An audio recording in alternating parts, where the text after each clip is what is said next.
Pues muy buenas tardes, mis queridos amigos y enemigos, porque ya me dijo alguno de ellos que no es mi adversario, que es mi enemigo y que desea que me condene.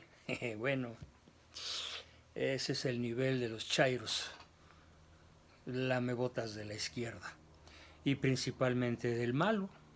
Bueno, ¿qué le vamos a hacer?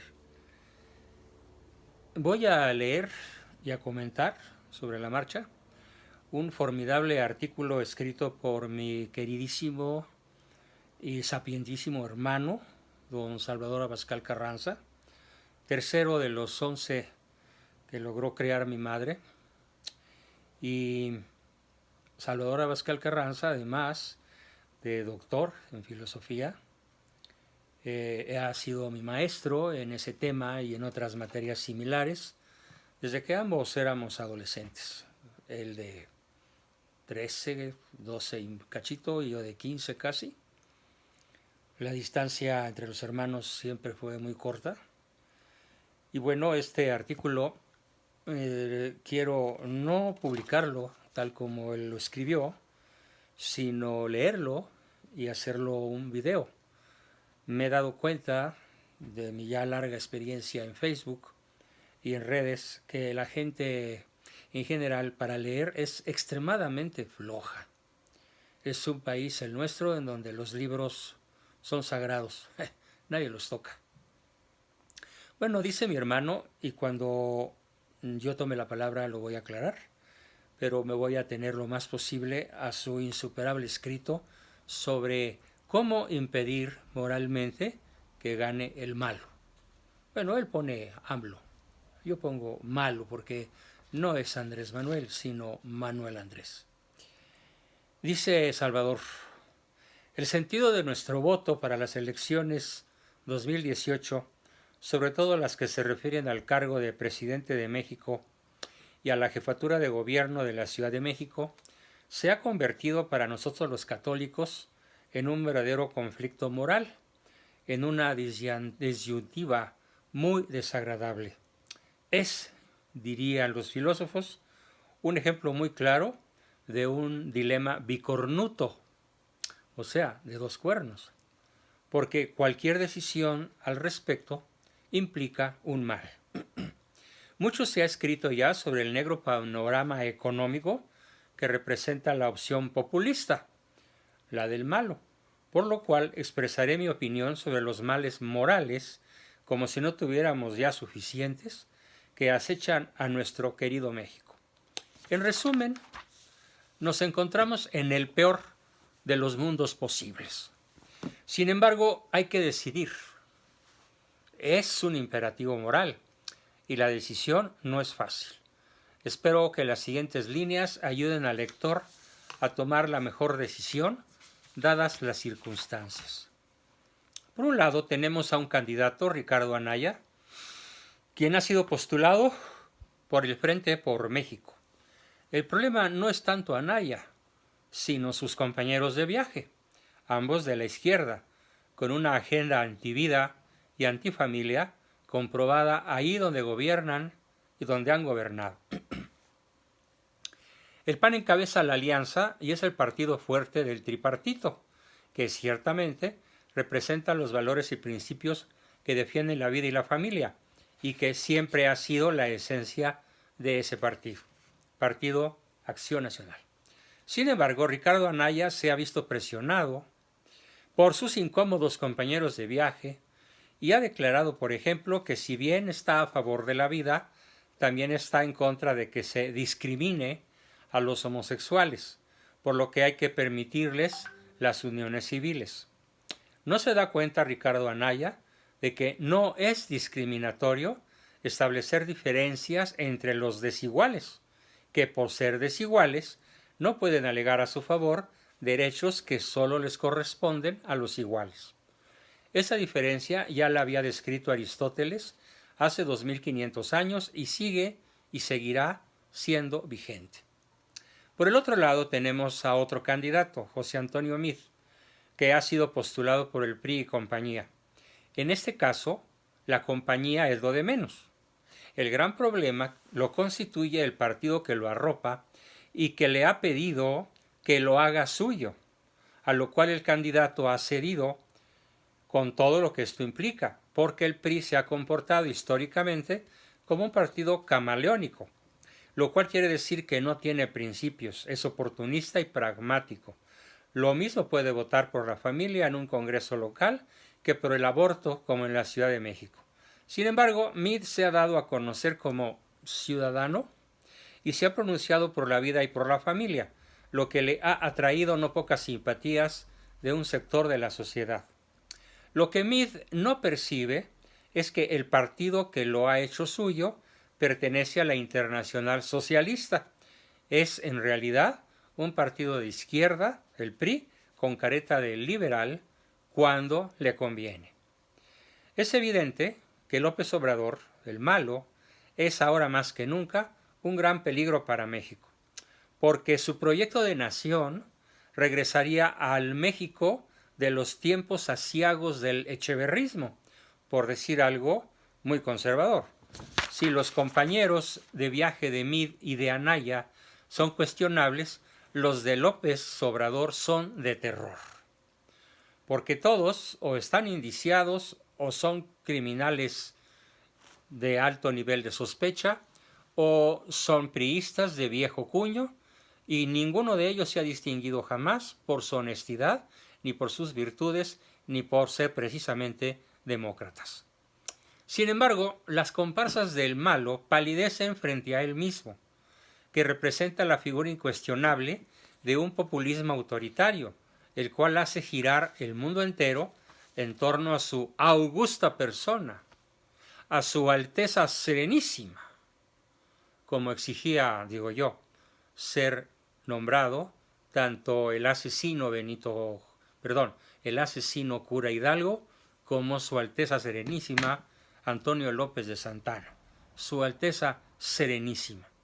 Frente a este negro panorama, los ciudadanos que no queremos que AMLO llegue a la presidencia de México, nos vemos ante un dilema ético cuya solución se convierte en una obligación moral.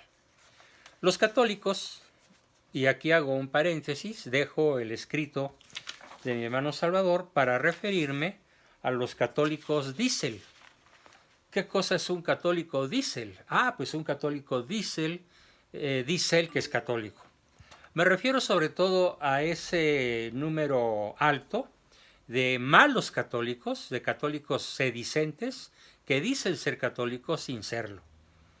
Los católicos que votarán por el malo y por Morena son los católicos que llevan a sus hijas a abortar, católicos que les dan a sus hijos condones en vez de enseñarles la castidad. Son los católicos que festejan que su hijo sea gay o lesbiana.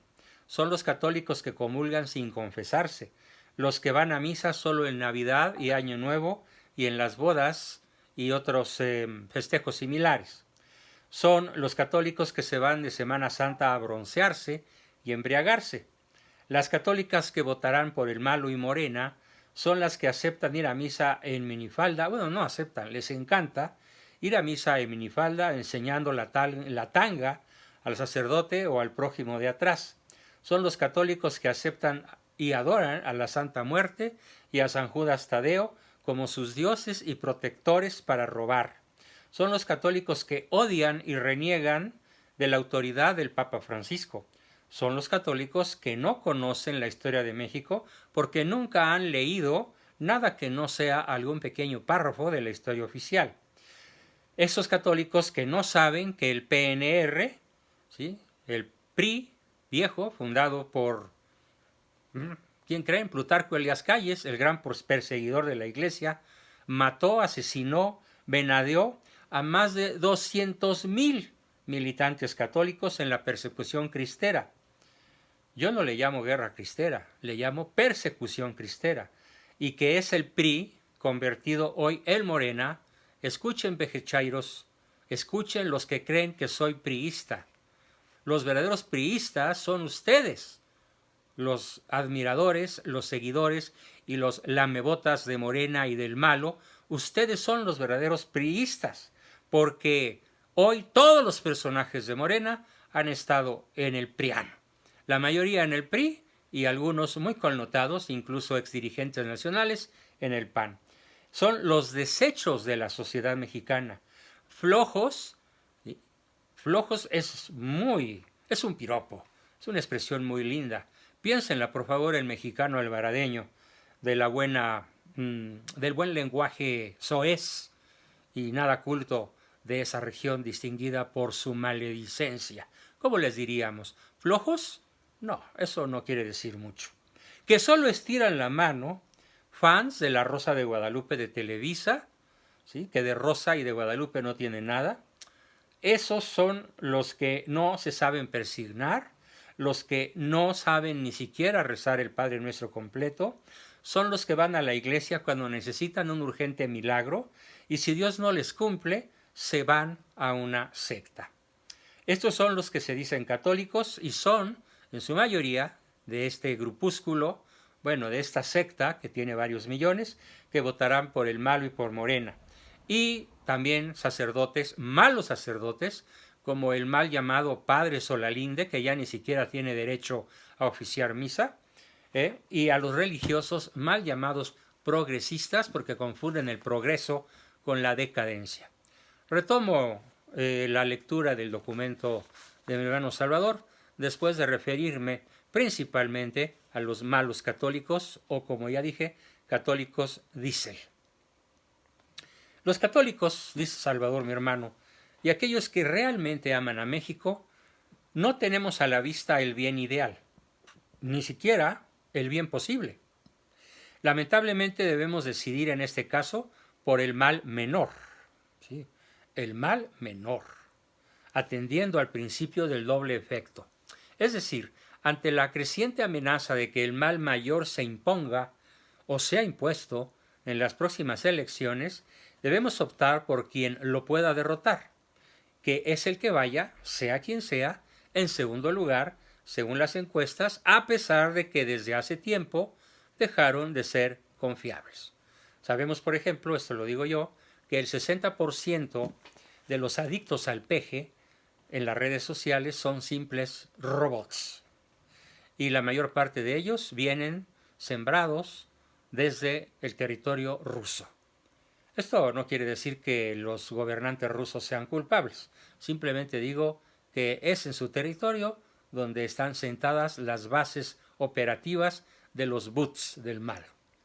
Salvador continúa. Es lamentablemente cierto que, al contemplar las opciones que se presentan a nuestra voluntad para ejercer racional y éticamente el derecho al voto, no encontramos una opción óptima que encarne el bien ideal, ni siquiera una que se vea como el bien posible, sino en todo caso opciones secundarias, digamos que relativamente malas, pero no tanto como la que podría causar nuestra decisión de no actuar racional y éticamente para evitar una catástrofe para México de dimensiones inimaginables. Por eso es que debemos optar racional y éticamente, vale la pena repetirlo, haciendo uso del principio del doble efecto, también llamado opción por el mal menor. ¿En qué consiste este principio del doble efecto, también llamado del voluntario indirecto? Es la consecuencia de un acto plenamente voluntario que produce un efecto bueno y un efecto malo.